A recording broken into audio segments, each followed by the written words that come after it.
بسم اللہ الرحمن الرحیم الحمد للہ رب العالمین والصلاة والسلام علی سیدنا وشفیعنا بالقاسم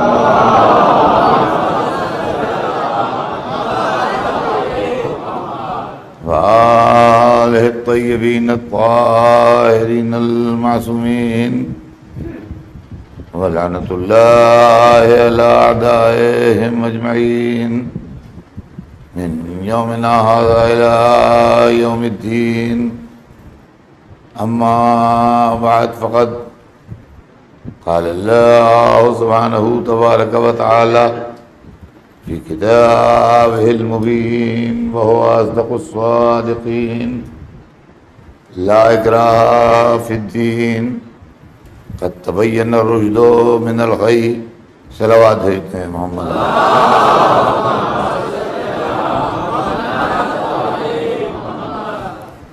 خداوند عالم قرآن مجید میں ارشاد فرما رہا ہے کہ دین کے معاملے میں کوئی جبر نہیں ہے، دین کے معاملے میں کوئی زبردستی اور زیادتی نہیں ہے۔ قد تبین الرشد من الغی، ہدایت کو گمراہی سے الگ کر کے، واضح کر کے، نمایاں کر کے بتایا جا چکا ہے۔ ہدایت کا راستہ کیا ہے یہ بتا دیا گیا ہے، گمراہی اور ضلالت کا راستہ کیا ہے یہ بتا دیا گیا ہے۔ اب اس کے بعد کوئی زبردستی نہیں ہے کہ تم ہدایت ہی کے راستے پر چلو، کھینچتان کے لیے جایا جائے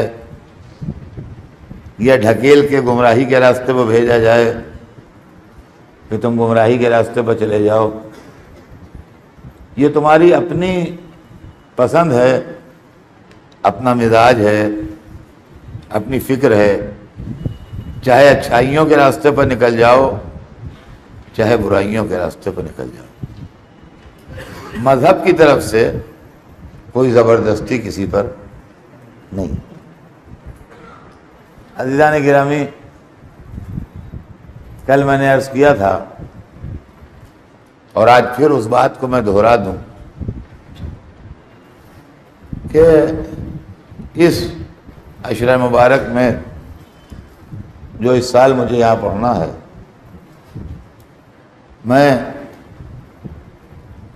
آپ کے سامنے اسلام کی وہ تصویر پیش کرنا چاہتا ہوں جس پر شہنشاہیت کی چھاپ نہ ہو،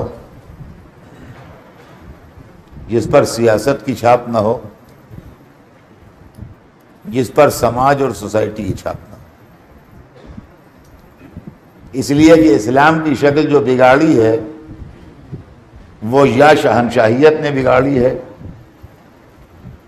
یا سیاست نے بگاڑی ہے، یا سوسائٹی نے اور سماج نے بگاڑی ہے۔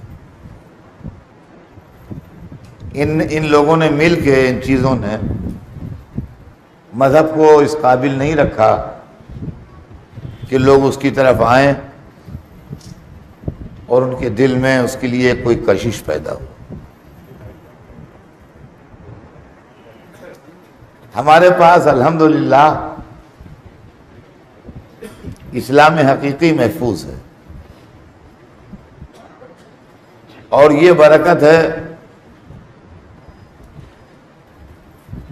آل رسول کی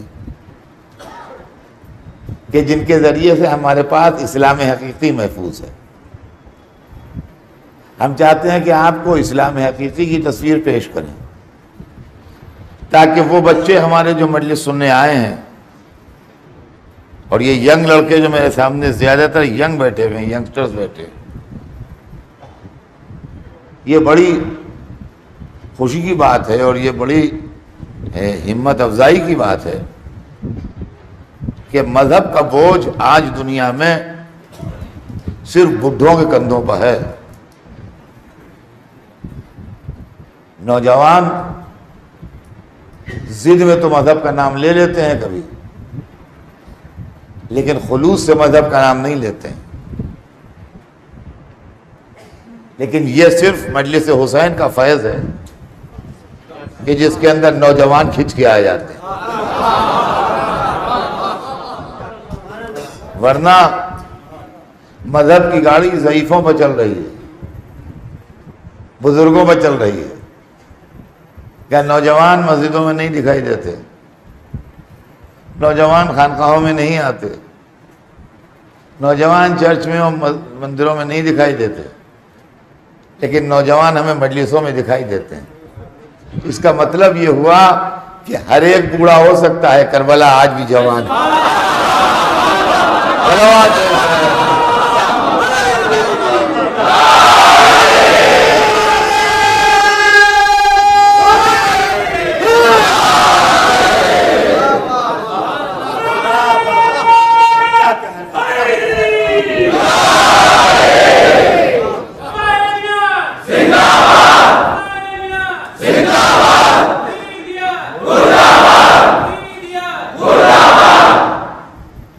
تو میرے دوستو، یہ کربلا کا فیض ہے، اور اس سے فیض اٹھاتے ہوئے اور اس عظیم واقعے سے اپنی دنیا اور آخرت سنوارتے ہوئے کیوں نہ ہم دنیا کے سامنے وہ اسلام پیش کریں جو ہم کو آل رسول نے دیا ہے. رسول نے بتایا تھا، خدا نے بھیجا تھا، اور وہی آل رسول کے ذریعے ہم تک آیا ہے. اب رہ گیا یہ کہ آج کی دنیا میں، جیسا میں نے کل عرض کیا تھا، کہ مذہب پر اعتراضات ہیں، شکایتیں ہیں، ناراضگیاں ہیں، شکوے ہیں، خفگیاں ہیں، سب کچھ ہے. لیکن اس کا ریزن کیا ہے؟ اس کا سبب کیا ہے؟ میں تھوڑی چند لفظوں میں بچوں کے سامنے واضح کر دوں تاکہ سمجھ میں آ جائے کہ میں کیا پیش کرنے جا رہا ہوں اور میرا سبجیکٹ کیا ہوگا اور پرابلم کیا ہے. پرابلم یہ ہے میرے دوستو کہ جس وقت کوئی چشمہ پھوٹتا ہے یا کوئی دریا اپنے سورسز سے نکلتا ہے، جو اس کے سورسز ہوتے ہیں، سوتے ہوتے ہیں، جہاں سے وہ پانی ابلنا شروع ہوتا ہے، اگر آپ ایک بہت صاف و شفاف ٹرانسپیرنٹ شیشے کا گلاس لے جائیے، بہت ہی اعلیٰ درجے کے شیشے کا، جس میں ذرا سا داغ دھبا نہ ہو، اور اس سورس کے اوپر پانی بھریے اس سے، تو بالکل منرل واٹر جیسا آتا ہے بوتلوں میں، اس سے زیادہ صاف، اس سے زیادہ عمدہ، اس سے زیادہ شفا بخش، اور اس سے زیادہ زندگی سے بھرپور پانی آپ کو ملے گا وہاں. وہ بہترین پانی ہے آپ کی زندگی کے لیے، آپ کی صحت کے لیے، آپ کی تندرستی کے لیے، اور ہر اعتبار سے پانی جو ہے وہ بہترین پانی ہے. اس سے بہتر پانی ممکن نہیں ہے. لیکن پھر وہ دریا بہنا شروع ہوتا ہے، اور جب بہنا شروع ہوتا ہے تو جنگلوں سے گزرتا ہے، میدانوں سے گزرتا ہے، شہروں کے کناروں سے گزرتا ہے، بستیوں کے بیچ میں سے گزرتا ہے. تو جب تک جیسے جیسے گزرتا جاتا ہے ویسے ویسے علاقائی اثرات لیتا جاتا ہے. علاقائی اثرات جو ہیں وہ اپنے اندر شامل کرتا جاتا ہے. زمینوں کے رنگ میں فرق ہوتا ہے، اس رنگ کا کلر آ جاتا ہے پانی کے اندر. درختوں کے پتے گرتے ہیں اس کے اندر، وہ شامل ہو جاتے ہیں اس کے اندر. شہروں کے اندر جو پانی ہوتے ہیں گندے، وہ دریا میں ملا دیے جاتے ہیں، وہ شامل ہو جاتے ہیں. فیکٹریز جو ہیں ان کا جو پانی استعمال شدہ نکلتا ہے وہ اس کے اندر شامل کر دیا جاتا ہے. نتیجہ یہ ہوتا ہے کہ وہ پانی جو ہے وہ پینے کے لائق نہیں رہ جاتا. وہ پانی پینے کے لائق نہیں رہ جاتا. میں آپ کو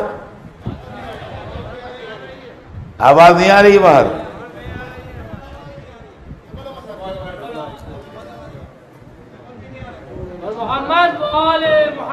یہ آواز اب مل رہی ہے باہر؟ تو میں یہ عرض کر رہا تھا کہ دریا مذہب کی کہانی کہہ رہا تھا میں کہ مذہب میں کیا گڑبڑ ہو جاتی ہے اور کیوں مذہب جو ہے اس کے اوپر اعتراضات ہوتے ہیں اور شکوے ہوتے ہیں اور شکایتیں ہوتی ہیں۔ میں نے کہا تھا کہ دریا جس وقت اپنے سورسز سے نکلتا ہے، وہ سوتے جن سے دریا نکلتا ہے پہاڑیوں کے یا جہاں، تو وہ پانی نہایت صاف، شفاف، نہایت عمدہ، نہایت حیات بخش، نہایت فائدہ مند اور زندگی کے واسطے نہایت بہترین پانی ہوتا ہے۔ لیکن اس کے بعد وہ دریا بہتا رہتا ہے، جنگلوں سے، میدانوں سے، شہروں سے وہ دریا گزرتا ہے، اور جیسے جیسے گزرتا ہے ویسے ویسے وہاں کے اثرات اپنے اندر لیتا جاتا ہے۔ کہیں جنگلوں کے پتے اس میں شامل ہوتے ہیں، کہیں صحرا کی ریت اس میں شامل ہوتی ہے، کہیں شہروں کا پانی اس میں شامل ہوتا ہے، کہیں فیکٹریز سے جو بیکار پانی نکال کے پھینکا جاتا ہے وہ پانی اس میں شامل ہوتا ہے۔ اس طریقے سے کر کے پانی کے اندر پولوشن، آمیزش بڑھتی جاتی ہے، یہاں تک کہ ایک منزل وہ آ جاتی ہے کہ جس کے بعد وہ پانی پینے کے لائق نہیں رہ جاتا۔ کیوں بھائی، آواز آ رہی ہے نا؟ ٹھیک ہے، وہ پانی پینے کے لائق نہیں رہ جاتا۔ اب آپ دور کیوں جائیے، اپنے ملک ہی کے اندر لے لیجئے۔ ہمارے ہندوستان کا بڑا مشہور دریا گنگا، جو ہندوستان کی جس کو کہتے ہیں شہرگ ہے حیات کی،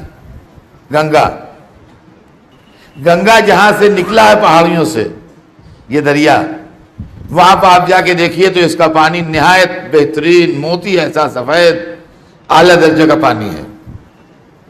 لیکن جب یہ بہتا ہوا شہروں کے اندر سے گزرتا ہوا آتا ہے، اور بڑے مشہور شہر ہیں ہندوستان کے، کانپور، الہ آباد، بنارس، پٹنہ، جب یہ گنگا کانپور، الہ آباد، پٹنہ، بنارس سے گزرتا ہے تو ڈاکٹر کہتے ہیں کہ بغیر ابالے ہوئے، بغیر صاف کیے ہوئے، بغیر چھانے ہوئے اس کا پانی نہ پیجیے، یہ آپ کو نقصان کرے گا۔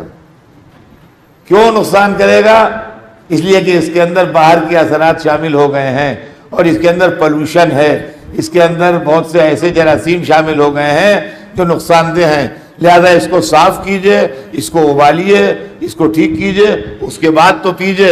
ایسے اگر دریا سے نکال کے گلاس میں بھر کے پی لیا تو یہ گندا بھی ہے، میلا بھی ہے، نقصان دہ بھی ہے۔ عزیزان گرامی، یہی مسئلہ مذہب کا ہے۔ مذہب جہاں سے نکلا تھا،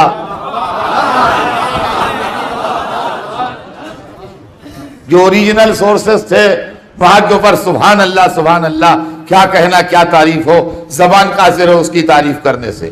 لیکن اس کے بعد پھر جب وہاں سے چلنے لگا یہ دریا تو اب لوگوں کے خیالات بھی شامل ہو گئے، نظریات بھی شامل ہو گئے، افکار بھی شامل ہو گئے، مختلف چیزیں بھی شامل ہو گئیں، یہاں تک کہ غلط بیانیاں بھی شامل ہو گئیں، جھوٹی روایتوں کے مردے بھی بہائے گئے اس کے اندر۔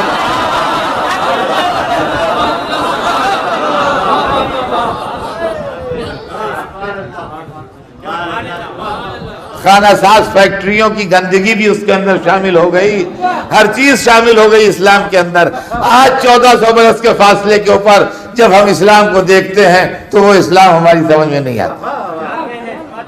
آج وہ اسلام ہماری سمجھ میں نہیں آتا۔ آج جب اس کو ٹیسٹ کیا جاتا ہے، کوئی کہتا ہے اس میں یہ خرابی ہے، کوئی کہتا ہے اس میں یہ خرابی ہے، کوئی کہتا ہے اس میں یہ خرابی ہے، کوئی کہتا ہے اس میں یہ خرابی ہے، یہ دہشت گردی سکھاتا ہے، یہ عورتوں پر ظلم کرتا ہے، یہ ناانصافی کرتا ہے، یہ عورت کو گھر کی چڑیا بنا کے رکھتا ہے پنجرے میں قید کر کے، یہ ایسے کرتا ہے، یہ تعلیم کا مخالف ہے، یہ ترقی کا مخالف ہے، یہ فلاں کا مخالف ہے، یہ فلاں کا مخالف ہے۔ یہ اسلام مخالف نہیں ہے، جب اوریجنل سورس سے چلا تھا تو کسی چیز کو مخالف نہیں تھا، یہ بات کے نظریات نے شامل ہو کہ اس کے اندر بگاڑ پیدا کیا ہے، بات کے نظریات نے شامل ہو کہ اس کے اندر بگاڑ پیدا کیا ہے۔ تو اب یہ بغیر تحقیق کے آنچ پر پکائے ہوئے، بغیر حق و انصاف کی دوا ملائے ہوئے،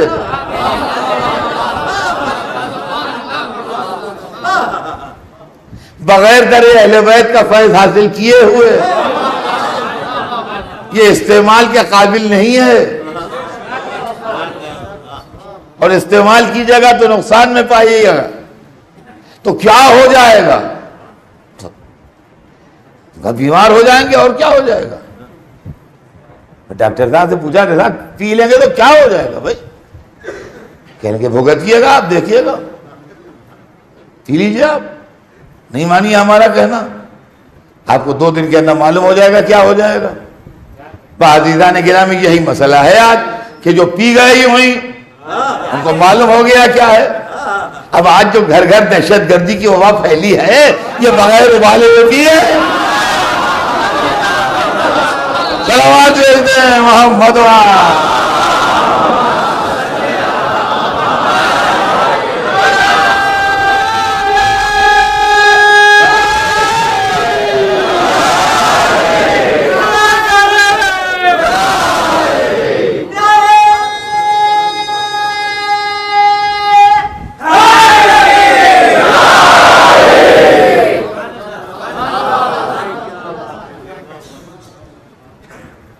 تو اب میں جو چیز پیش کرنے جا رہا ہوں وہ کیا ہے؟ اس لیے کہ آپ یہ سوچ سکتے ہیں اور اتنے بڑے مجمع میں یہ دماغ میں کسی کا خیال آ سکتا ہے کہ مولانا صاحب گنگا کی مثال تو آپ نے دے دی، لیکن کیا آپ میں اتنی طاقت ہے کہ گنگا کے دھارے کو بدل دیں؟ کیا آپ میں اتنی طاقت ہے کہ اس کے رخ کو بدل دیں؟ اور جب آپ میں اتنی طاقت نہیں ہے کہ اس کے دھارے کو بدلیں اور اس کے رخ کو بدلیں تو اس سب کہانی کی ضرورت کیا ہے؟ آئیے میں آپ کے سامنے کیا چیز پیش کرنے جا رہا ہوں وہ سن لیجئے آج، پھر کل سے میرا بیان شروع ہوگا۔ پہلے آج وہ چیز سن لیجئے کیا ہے۔ کانپور میں یا الہ آباد میں یا بنارس میں یا پٹنے میں جب گنگا کا پانی لیا تو ڈاکٹروں نے کہا کہ یہ نقصان دہ ہے اور اس کو آپ بغیر تدارک کیے ہوئے، بغیر اس کو صاف کیے ہوئے، بغیر اس کو پکائے ہوئے، بغیر چھانے ہوئے اب اس کو استعمال کیجیے گا تو بیمار ہو جائیے۔ لیکن اگر آپ کو کہیں پر بھی دنیا کے کسی حصے میں وہی پانی چاہیے جو اوریجنل سورسز سے نکلا ہے تو آپ کو اویلیبل ہو جائے گا، مگر کیوں کر آپ دریا کو ایسے بہنے نہ دیں، آپ بڑے بڑے پائپ ڈالیں اور پائپ کے ذریعے سے وہ پانی لے کے چلیں۔ پائپ کے اندر 100 میل کے فاصلے پر پائپ کھولیے گا تو ویسے ہی پانی نکلے گا، 200 میل کے فاصلے پر پائپ کھولیے گا تو ویسے ہی پانی نکلے گا، 1000 میل کے فاصلے پر پائپ کھولیے گا تو ویسے ہی پانی نکلے گا، 2000 میل کے فاصلے پر پائپ کھولیے گا ویسے پانی نکلے گا۔ کیوں؟ اس لیے کہ وہ ٹیوب کے اندر چل رہا ہے، وہ پائپ کے اندر چل رہا ہے، اس کے اندر پولوشن شامل نہیں ہے۔ اب سمجھے آپ کہ ہمارے یہاں جو امام معصوم کا عقیدہ ہے، امام معصوم کا جو عقیدہ ہے وہ اس لیے نہیں ہے کہ نہ سمجھ اس کا مذاق اڑائیں، بلکہ اس لیے ہے کہ پیور اسلام ملے۔ جب عصمت کے پائپ میں چلے گا تو جس منزل پر دیکھیے گا وہی ملے گا جس جگہ محمد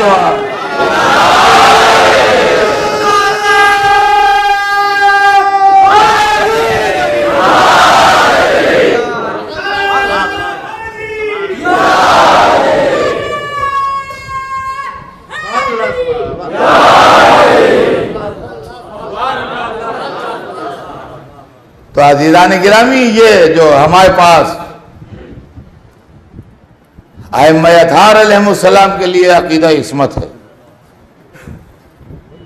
کہ اللہ نے انہیں معصوم بنایا ہے، لوگوں نے مذاق اڑایا ہمارا، اپنی کتابوں میں بڑے مضحکہ خیز انداز میں لکھا کہ یہ وہ گمراہ ہیں جو اپنے اماموں کو معصوم مانتے ہیں۔ نہیں، یہ گمراہی ہے، یہ بڑے ذمہ دار لوگوں کا قلم ہے، میں کیا بتاؤں آپ سے۔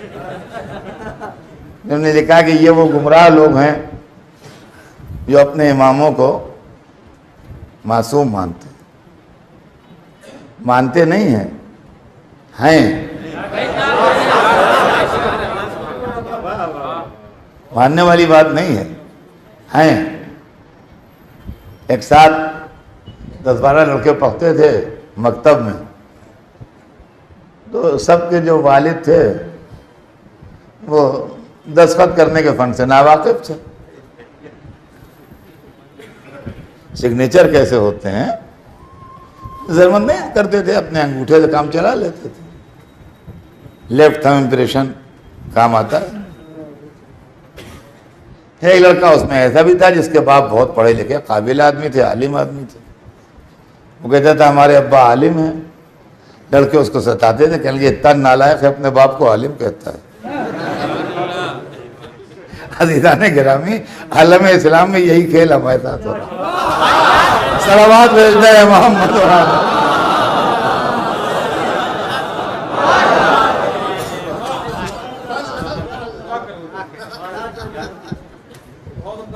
عصمت دین کی ذمہ داری ہے.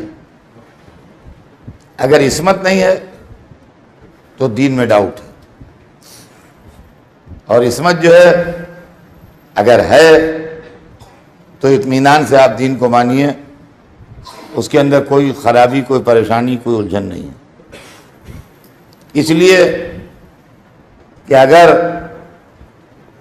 رسول معصوم نہیں ہوگا تو یہ ڈاؤٹ رہ جائے گا کہ جو اس نے بتایا ہے وہ بالکل صحیح ہے یا 1% اس میں غلطی ہو گئی. اور اگر امام معصوم نہیں ہوگا تو یہ ڈاؤٹ رہ جائے گا کہ جو اس نے تشریح و توضیح کی ہے وہ بالکل صحیح ہے یا اس میں کہیں پہ خطا ہو گئی ہے، کہیں پہ غلطی ہو گئی. اور عزیزان گرامی، ہم اسلام دلیل کے سہارے مانتے ہیں، ہم اسلام میموری کے سہارے نہیں مانتے. میموری کے سہارے نہیں مانتے، اس لیے کہ ہر ایک کی میموری برابر نہیں ہوتی، اور 1000 میموریاں مل کے بھی اس قابل نہیں ہوتی ہیں کہ کسی چیز کو دوبارہ ایز اٹ از یاد رکھیں. یہ سمجھ لیجئے آپ اچھی طرح سے، 1000 میموریز مل کے بھی اس قابل نہیں ہوتی ہیں کہ اس چیز کو ایز اٹ از یاد رکھیں. کل میں نے صرف 45 منٹ مجلس پڑھی ہے.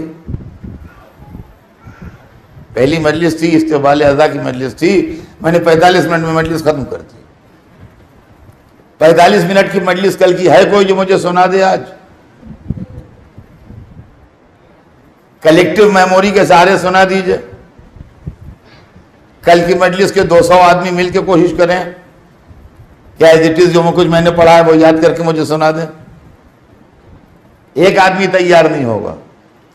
اس کے اندر کسی کو الزام دینے کی ضرورت نہیں ہے کہ وہ میرے دشمن تھے جو سن رہے تھے، وہ میرے مخالف تھے جو سن رہے تھے، ان کا دل نہیں لگ رہا تھا جو سن رہے تھے. نہیں، ایسی کوئی بات نہیں ہے. میرے چاہنے والے تھے، میرے دوست تھے، میرے محب تھے، مجھے سننے کے لیے آئے تھے، اشتیاق میں آئے تھے. مگر آدمی کا دماغ کمزور ہوتا ہے، اس میں اتنی طاقت نہیں ہوتی کہ وہ 45 منٹ کی ایک آدمی کی تقریر ایز اٹ از یاد رکھ سکے.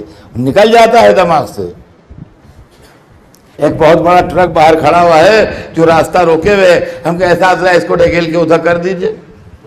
تو کیسے ڈھکیل کے اتنا کر دیجئے گا؟ ٹنوں مال اس کے اندر بھرا ہوا ہے. تو آدمی کے بسی میں نہیں ہے تو زبردستی کر دے گا. ان کا انداز ہے اس کو ایک ہاتھ لگا دیجئے، کونے میں چلا جائیے. تو کونے میں تو نہیں جائے گا وہ آپ کے ایک ہاتھ لگا دینے سے. تو 45 منٹ کی تقریر ایک جاہل اور معمولی حقیر انسان کی اتنا بڑا مجمع نہیں یاد رکھ سکتا ہے. تو سب سے بڑے رسول کی 23 برس کی تبلیغ کیسے یاد رکھیں گے عہد جاہلیت سے آئے ہوئے؟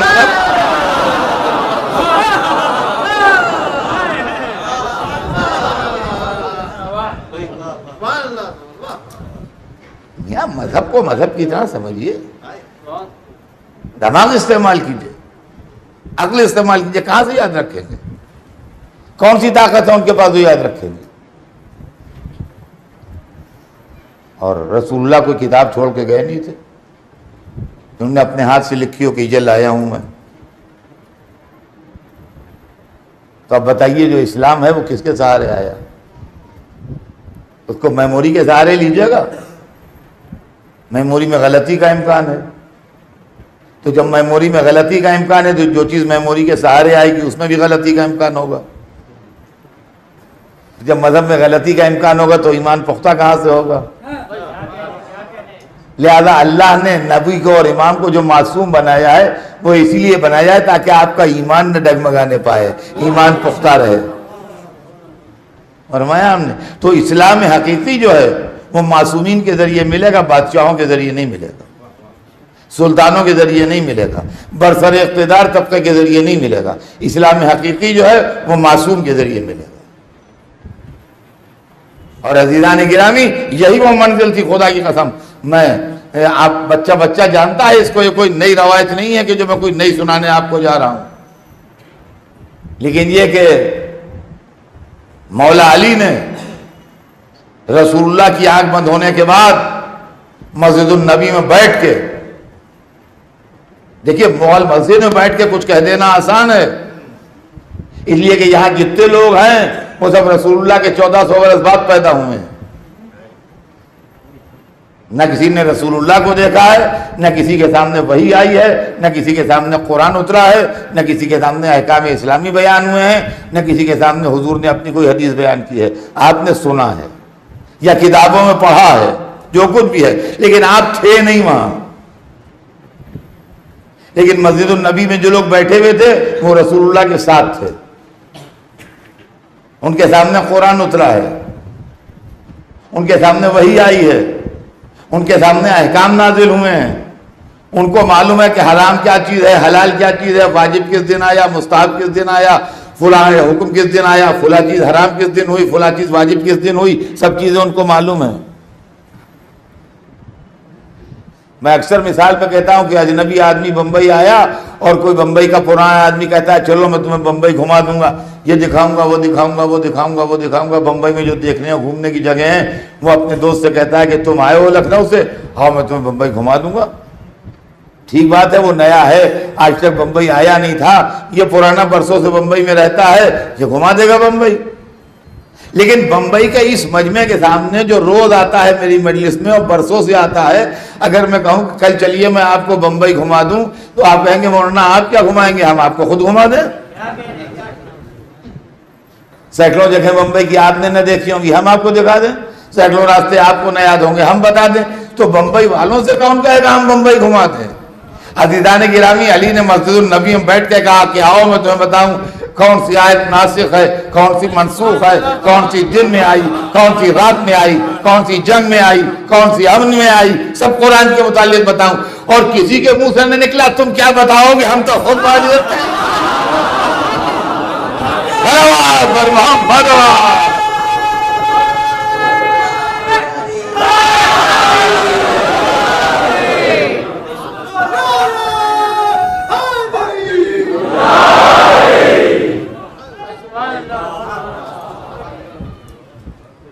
تو عزیزان گرامی، اسلام پر لوکل رنگ چکے ہیں. شہنشاہیت نے اپنے مقصد کے لیے مذہب کو استعمال کیا. یہ بڑی دلسوز کہانیاں ہیں، یہ بڑی دل کو جلا دینے والی کہانیاں ہیں. اسلام میں بادشاہت کا کوئی تصور نہیں تھا. اگر اسلام میں بادشاہت کا تصور ہوتا تو سب سے پہلے بادشاہت کے حقدار سرکار رسالت تھے. سب سے پہلے بادشاہت کا حق ان کو پہنچتا تھا کہ ان کے سر پر اللہ تاج رکھتا کہ ہمارے حبیب تم بادشاہ بنو. لیکن وہاں بادشاہت کا کوئی تصور نہیں ہے.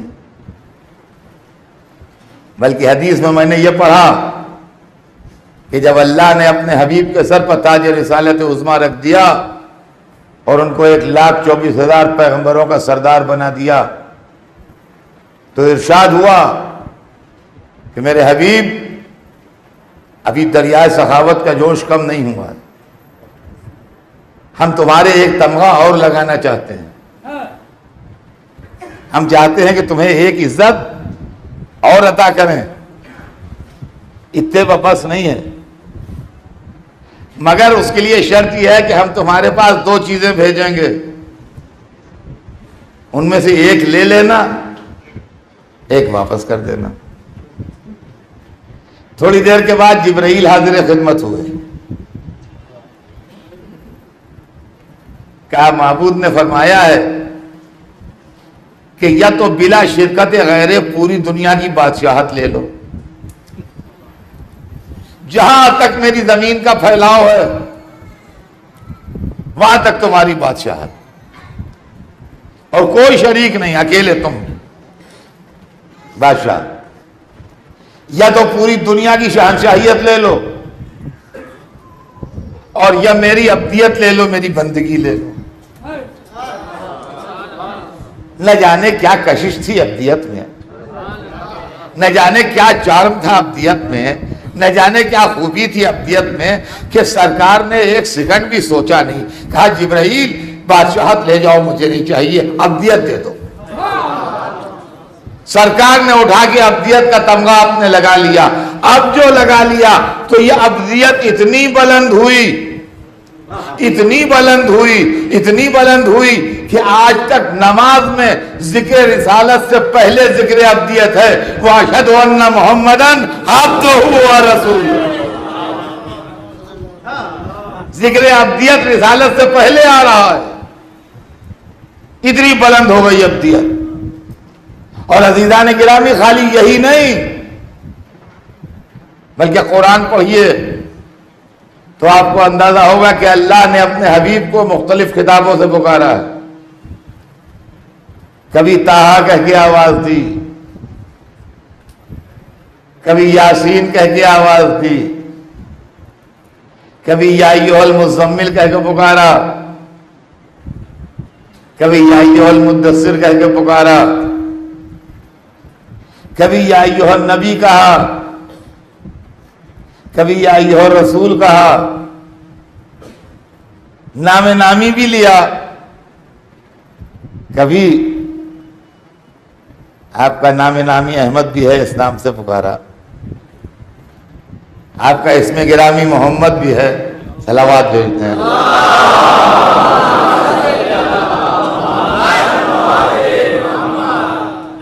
اس نام سے پکارا۔ حبیب و محبوب کے بیچ کی باتیں ہیں، ہم بیچ میں پڑھنے والے کون اور ہم بیچ میں بولنے والے کون؟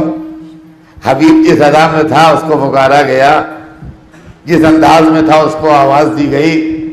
یہ اللہ جانے، رسول جانے، ہم ایسے نہیں ہیں کہ ہمارے سامنے یہ باتیں ظاہر ہوں، ہم چھوٹے لوگ کیا باتیں یہ جانے۔ لیکن ایک بات ضرور ہم سمجھتے ہیں کہ ساری فضیلتوں میں، توجہ چاہتا ہوں عزیزان گرامی جہاں جہاں آواز جا رہی ہے، 1,24,000 پیغمبروں میں معصوم سب ہیں، سب نبی معصوم ہیں، نورانی سب ہیں، روحانی سب ہیں، اللہ کے منتخب کیے ہوئے سب ہیں، اللہ کے پیارے سب ہیں، سمجھے آپ؟ منزل استفاء سے منزل انتخاب پروردگار سے سب گزرے ہیں، لیکن 1,24,000 میں صاحب معراج ایک ہے۔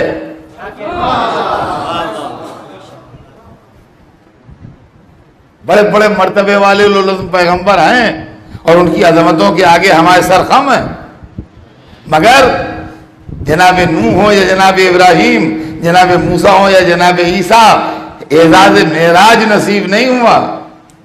صاحب معراج نبی 1,24,000 میں ایک ہے، ہمارا رسول۔ اور جب اس کو معراج پر بلایا گیا تو نہ تو کہا ہم نے محمد کو بلایا، نہ کہا ہم نے احمد کو بلایا، نہ کہا مزمل کو بلایا، نہ کہا مدثر کو بلایا۔ سبحان الذی اسریٰ بعبدہ، پاک ہے وہ خدا جو اپنے عبد کو لے گیا۔ معلومہ معراج بھی ہوئی تو عبدیت کو ہوئی۔ صلوات بھیجتے ہیں محمد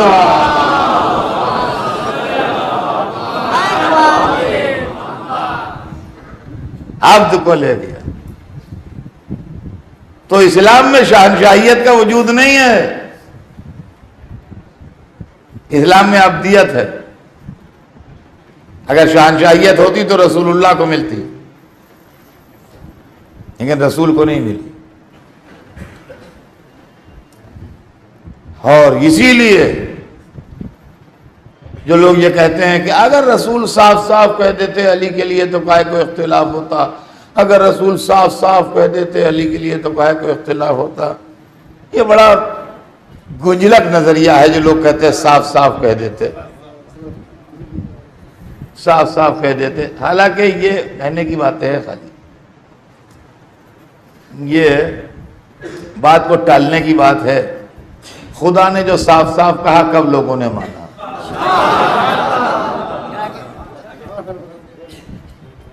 خدا نے صاف صاف کہا نماز واجب ہے، کہا کہ نہیں کہا؟ بتائیے. ہیں آج تک کسی مسلمان کی 1400 برس سے نماز قضا تو نہیں ہوئی جی؟ کوئی ایسا مسلمان آپ نے دیکھا آج تک جس نے ایک وقت کی نماز کبھی قضا کی ہو؟ خدا نے صاف صاف کہا کہ جھوٹ حرام ہے، کہا کہ نہیں کہا؟ بلکہ جھوٹوں پر لعنت بھی کی. صاف صاف کی یا نہیں کی؟ الا لعنت اللہ علی الکاذبین. تو خدا نہ کرے کوئی مسلمان آج تک جھوٹ تو نہیں بولتا. میرے خیال میں آپ کی نالج میں تو ہوگا نہیں کوئی مسلمان جس نے جھوٹ بولا ہو آج تک کبھی. قرآن نے صاف صاف کہا کہ غیبت نہ کرو، اپنے بھائی کو پیٹھ پیچھے برا نہ کہو. مرے ہوئے بھائی کا گوشت چبانا ہے غیبت کرنا، کہا کہ نہیں کہا قرآن نے صاف صاف؟ کیا لوگوں نے غیبت چھوڑ دی؟ آپ کیا منہ لے کے کہتے ہیں صاف صاف؟ کیا منہ لے کے کہتے ہیں صاف صاف؟ اور صاف صاف تو کہا، اب اور صاف صاف کیا کہتے؟ ہمارا صاف صاف تو کہا اور صاف صاف کیا کہتے بھائی؟ رسول اللہ بادشاہ نہیں تھے جو علی کو نائب بناتے، ولی عہد بناتے. آپ برطانیہ والی ولی عہدی ڈھونڈ رہے ہیں وہاں.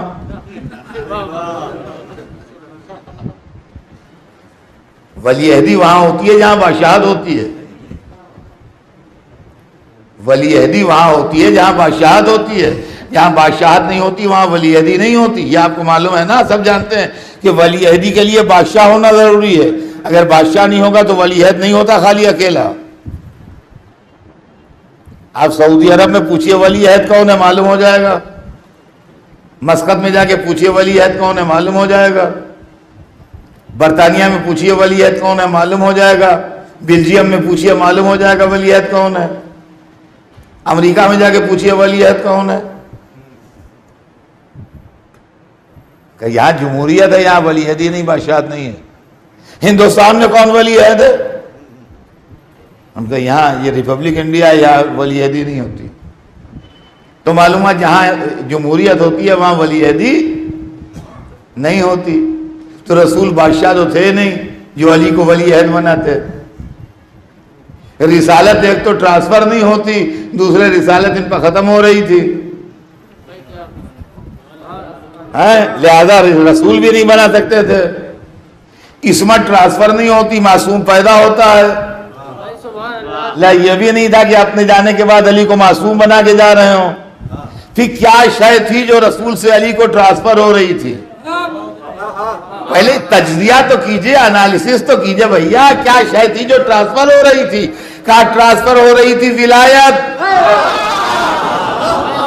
ٹرانسفر ہو رہی تھی ولایت. تو صاف صاف تو کہا جس کا میں مولا ہوں اس کے علی مولا. اور کیا کہتے تھے؟ صلوات اور محمد.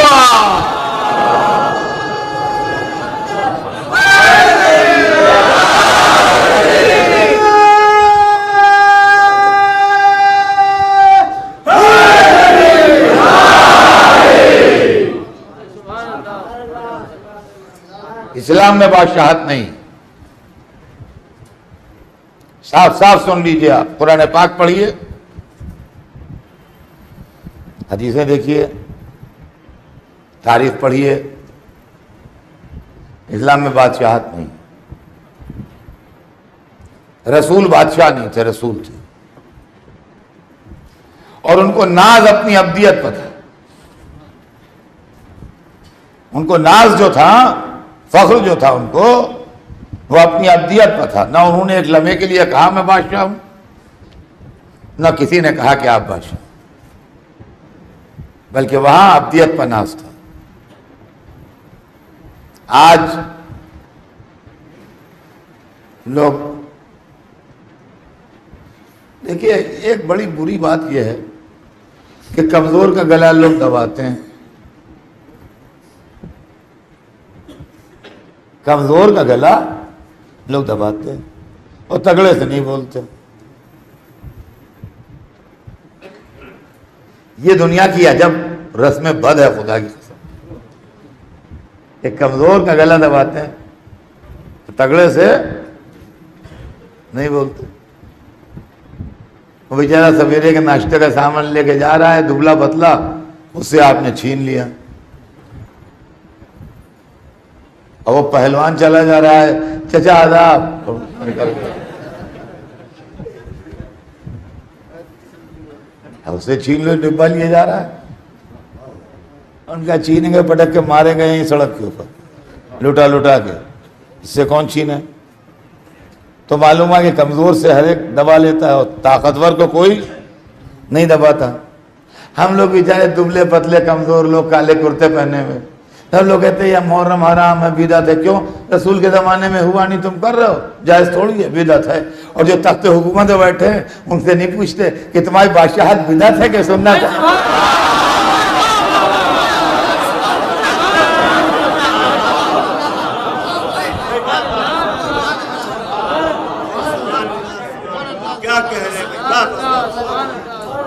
وہ بتائیے آپ، دیکھو انصاف ہے. خیر عزیزان گرامی، انشاءاللہ بات کل آگے بڑھے گی زندگی. آج کا وقت تمام ہوا اور آج کے وقت کے ساتھ بات بھی تمام ہو رہی. اسلام میں بادشاہت کا کوئی تصور نہیں تھا، لیکن افسوس کہ رسول کے 50 برس بھی نہیں ہوئے تھے رسول دنیا سے گئے کو، کہ بادشاہت کی طاقت اتنی بڑھ گئی کہ رسول کے نوازے سے بیعت مانگی گئی.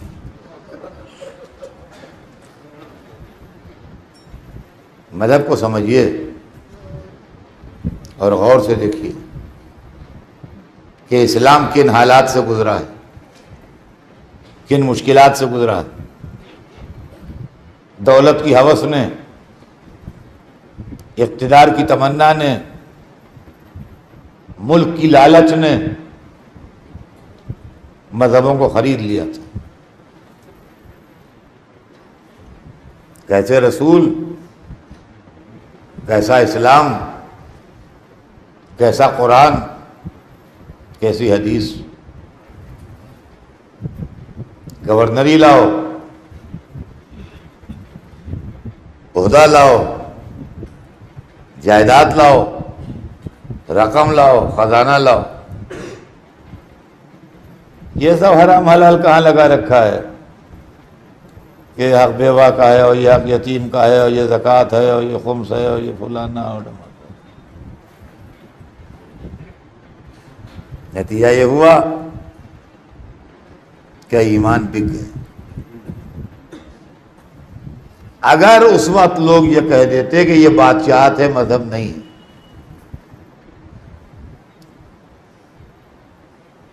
تب بھی غنیمت تھا. اس لیے کہ بادشاہ کوئی آدمی بھی اپنے فعل کا خود ذمہ دار، دین سے اس کا تعلق نہیں. اسلام نے حرام حلال بتا دیا.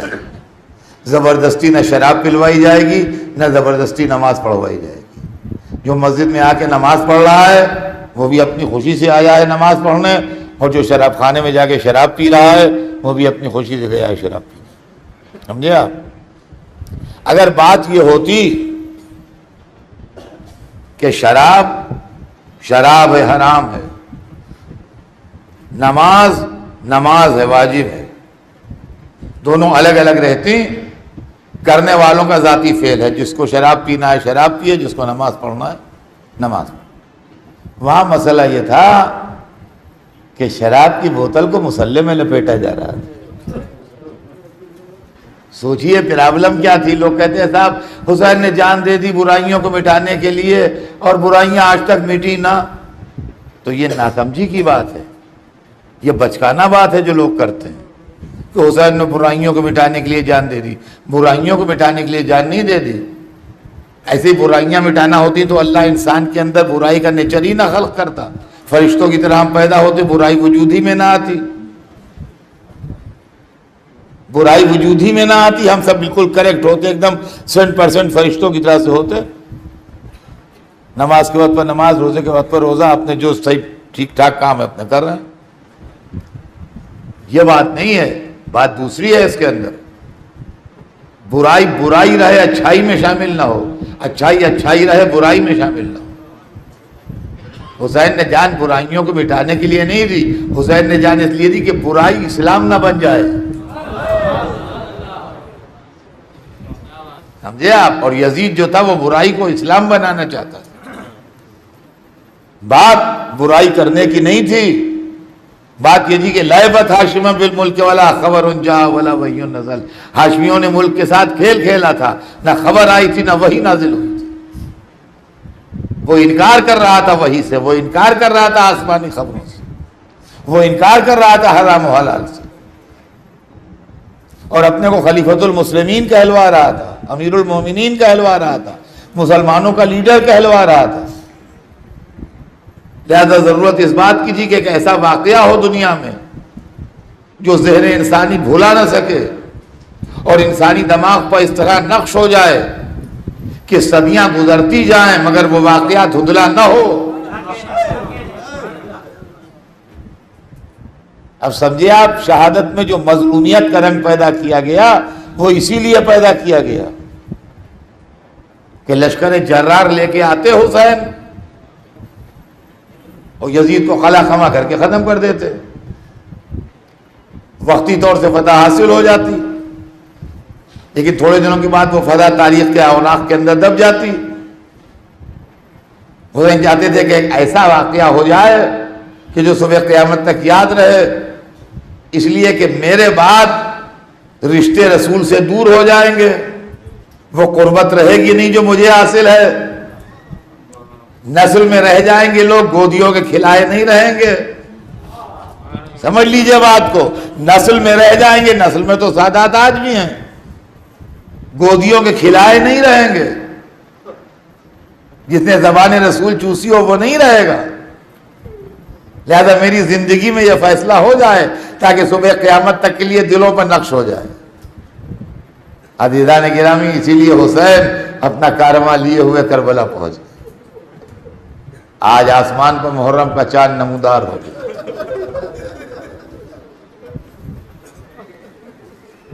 عزیزوں, یہی وہ چاند ہے جس میں سیدہ کا بھرا گھر لٹ گیا.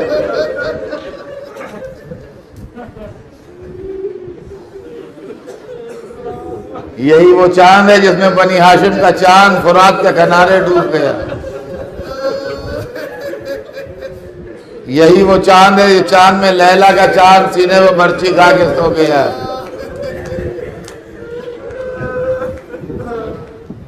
یہی وہ چاند ہے جس میں رباب کی گود کا چاند گہوارے سے نکل کے آغوش لحد میں سو گیا.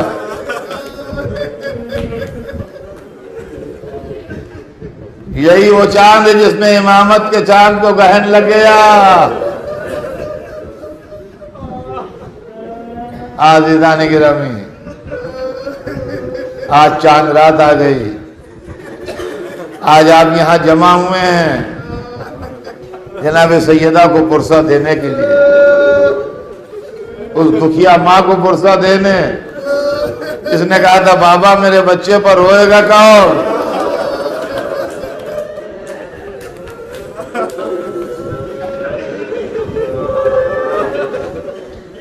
میں ہاتھ جوڑ کے عرض کروں گا, بی بی شہزادی,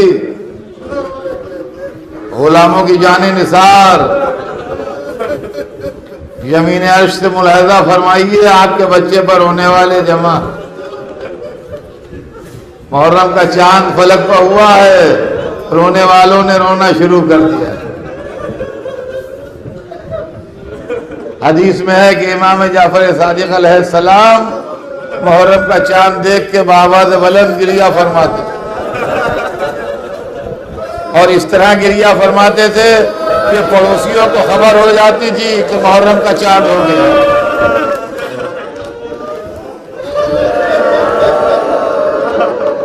حضرکم اللہ۔ محرم کی پہلی تاریخ تھی، امام رضا غریب اپنے بیت الشرف میں غم و علم کے عالم میں تشریف فرما تھے۔ عرب کے مشہور شاعر محب اہل بیت دیبل خدائی آ گئے۔ امام نے دیکھا دیبل کو، کہا مرحبا یا دیبل انت ناصرنا و مادحنا، دیبل مرحبا تو ہمارے ناصر ہو تو ہمارے مداح ہو۔ دیبل آج محرم کی پہلی ہے، تم نے میرے جد کا کوئی مرثیہ کہا؟ دیبل نے ہاتھ جوڑے کہا یا ابن رسول اللہ، مرثیہ ہی کہا ہے وہی سنانے آیا ہوں۔ کہا اچھا دیبل تو ٹھہرو ذرا، ابھی نہ سنو۔ امام اٹھے، اپنے دست مبارک سے پردہ آویزہ کیا، بیت الشرف میں گئے، سیدانیوں کو بلایا، سیدانیاں پردے کے پیچھے تشریف فرما ہوئی۔ امام نے حکم دیا دیبل کو، دیبل اب مرثیہ پڑھو۔ دیبل نے مرثیہ شروع کیا، بڑا دردناک مرثیہ۔ افاطمہ قومی یمنت الخیر فدبی نجوم و سماوات بالارض فلاتی، اے فاطمہ، اے خیر خلق کی بیٹی اٹھیے، دیکھیے آسمان عزت کے ستارے زمین پر بکھرے پڑے ہیں۔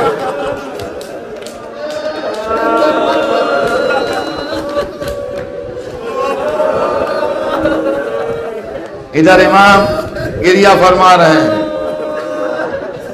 دیبل مرثیہ پڑھ رہے ہیں۔ یہ واضح رہے کہ 8ویں امام کی زندگی میں مرثیہ پڑھا جا رہا ہے۔ دیبل نے پڑھا، کوئی مدینے میں سو رہا ہے، کوئی نجف میں سو رہا ہے، کوئی کربلا میں سو رہا ہے، کوئی کاظمین میں آرام کر رہا ہے، یہاں تک لا کے مرثیہ ختم کر دیا۔ ایک مرتبہ امام نے کہا دیبل ایک شعر اس میں اور اضافہ کر لو، فَقَبْرٌ بِطُوسٍ يَا لَهَا مِن مُصِیبَةٍ، اور کوئی زمین طوس پر سو رہا ہے، سب سے دور ہے اس کی مصیبت۔